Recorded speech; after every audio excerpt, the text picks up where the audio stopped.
गौतम बुद्ध की प्रेरक कहानी ज्ञान से हुई मोक्ष की प्राप्ति। एक दिन गौतम बुद्ध अपने शिष्यों के साथ कुटिया में बैठे थे। सभी शिष्य आज जानना चाहते थे कि मोक्ष कैसे प्राप्त किया जा सकता है।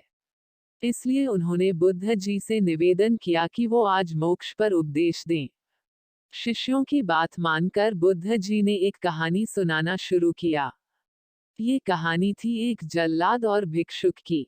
अपने राज्य का मुख्य जल्लाद, जिसने बहुत से गुनाहगारों को दंड दिया था, अब वह रिटायर होकर राज्य से बाहर एक कुटिया बनाकर अपना जीवन व्यतीत कर रहा था।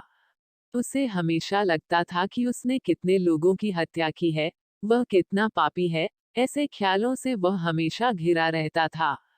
वह अपना सारा दिन पश्चाताप में ही गुजारता था। एक दिन वह रोज की तरह इन्हीं ख्यालों में खोया हुआ खाना खाने के लिए थाली परोस रहा था।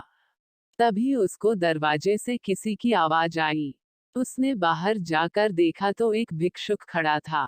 भिक्षुक के चेहरे को देखकर ही जल्लाद समझ गया कि भिक्षुक बहुत ही लंबी साधना के बाद आज उठा है और भूख से व्याकुल भी है। जल्लाद के मन में आया कि जिंदगी भर तो मैंने बस हत्याएं ही की हैं, आज मौका मिला है कुछ पुण्य कमाने का, तो इसे गंवाना नहीं चाहिए। उसने भिक्षुक को अंदर बुलाया और अपनी खाने की थाली उसे दे दी। भिक्षुक खाना देखकर बहुत प्रसन्न हुए। भर पेट भोजन करके भिक्षुक ने जल्लाद से बातचीत शुरू की। जल्लाद ने भिक्षुक को अपने जीवन की सारी कहानी सुनाई।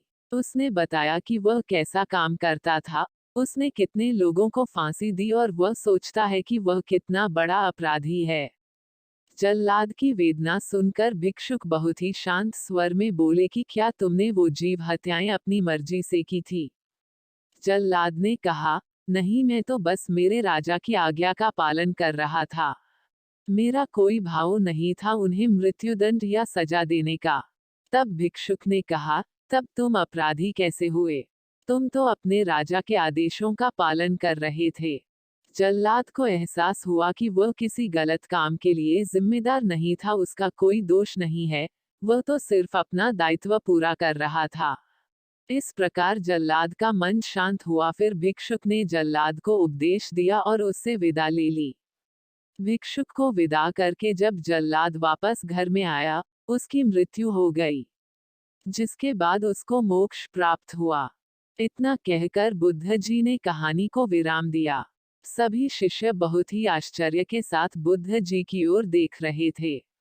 किसी को समझ नहीं आ रहा था कि जिसने इतनी हत्याएं की हो उसे मोक्ष कैसे प्राप्त हो सकता है। तब एक शिष्य ने ये दुविधा बुद्ध जी के सामने रखी। बुद्ध जी ने तब शिष्यों को समझाया कि भिक्षुक के उपदेश से जल्लाद को ज्ञान प्राप्त हो गया था।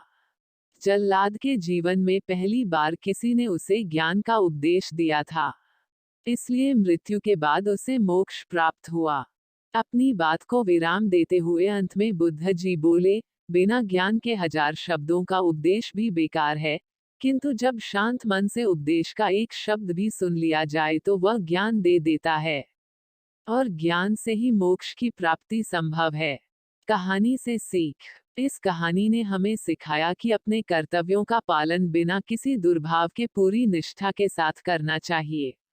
साथ ही अपना मन हमेशा शांत रखना चाहिए, क्योंकि शांत मन से उपदेश सुनने पर ही वास्तविक ज्ञान प्राप्त हो सकता है, जो मोक्ष की ओर ले जाता है।